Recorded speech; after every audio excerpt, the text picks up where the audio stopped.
We are going to kick things off with the music section. A smallish music section by comparison to the last few episodes. First, we have no follow-ups or corrections from previous episodes, so kind of a good thing, I guess. But we are getting into our first piece of news. I guess we kind of have a follow-up, but we'll get to that. We have Alex Lifeson in the news, actually for kind of two different things. First is the announcement of his signature Epiphone version of the Les Paul. He worked with Epiphone for quite some time to get this together and released, and now that it is, he's also releasing new music, which he hasn't done solo for a while. So Rush might be retiring from making new music, but the individual members are not. Lifeson, like I said, released two new songs, those songs being Kabul Blues and Spy House. You can find links to them down in the description or in the show notes, depending on where you're watching or listening. I haven't listened yet, but I plan on it because I really dig Lifeson and I really dig Rush. So if you also do, then follow those links. Otherwise, we're moving right along. This is the piece that kind of is a follow-up, but kind of is also an announcement for new things. Shawn Crahan, once again, is releasing new music, or has released new music. There's kind of a theme going on here. So there are three new songs since we last spoke. The first of which being Brainwash Love, Feed the Worms Birds.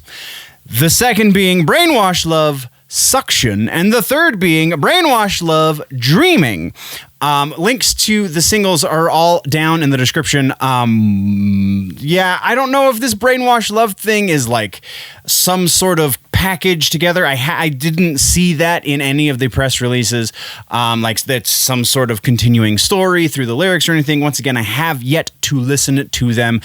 These likely will be, I think I'm going to do just one big video for all of them, depending on how long they are. I don't remember how long they are off the top of my head, but yeah, that's what we have there for Shawn Crahan. Next in news, we have Code Orange, my favoriteest of the newest bands to have come out in the last, honestly, like 5-6 years. Code Orange, though, has been a thing. Don't get mad at me in the comments section. I know they've been around a little bit longer than that, but they didn't blow up until that recent.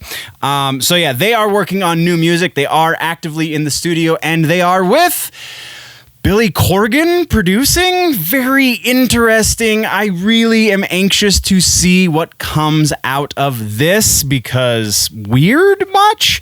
That's all we have in brand new news. We have no new videos to speak of, so we're just going to go right into tours that have been announced. We have quite a few tours. We have Yngwie Malmsteen has been Parabellum Live with John 5.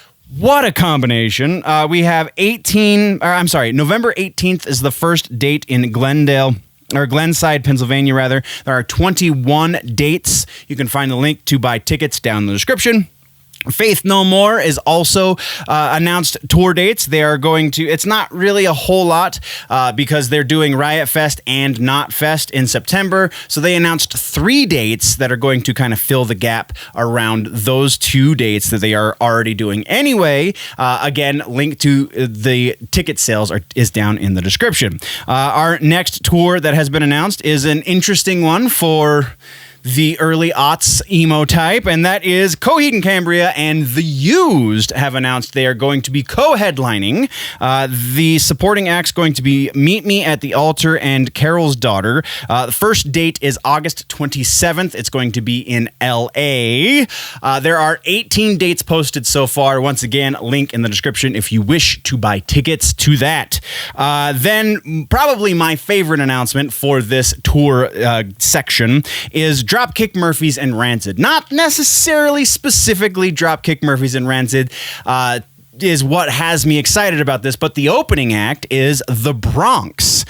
I kind of love The Bronx, not going to lie. They are opening for this tour. This is the Boston to Berkeley 2 tour. So this is a revisit of a tour that these two big wigs in the punk rock scene did years ago.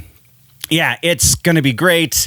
Just those 2 names alone are going to put on a heck of a show, and then you throw in the Bronx on top of it, and that's going to be amazing. amazing. But yeah, so the first date here is August 10th. It's in Waits Park, Minnesota. There's a ton of shows. Tons of shows. They are probably coming to your state twice. Honestly, they're going to a lot of places. So definitely check the link in the description for tickets to go see Dropkick Murphys, Rancid, and The Bronx. I should clarify, The Bronx are not on each date. There are a couple of dates where The Bronx were not able to make it for whatever reason, but either way, go buy tickets. Continuing on with our final piece of tour news, Kiss have announced the rescheduled dates for their farewell tour. Good Lord. It is the End of the Road tour, if you don't remember. August 18th is going to be the first date on this crazy long tour cycle. Mansfield, Massachusetts is going to be the place where it starts. Again, over 30 dates. If you really like Kiss, then by all means, but I had to because we've talked about Kiss previously. So I'm not a Kiss fan. I apologize, but that is the music news, nerds.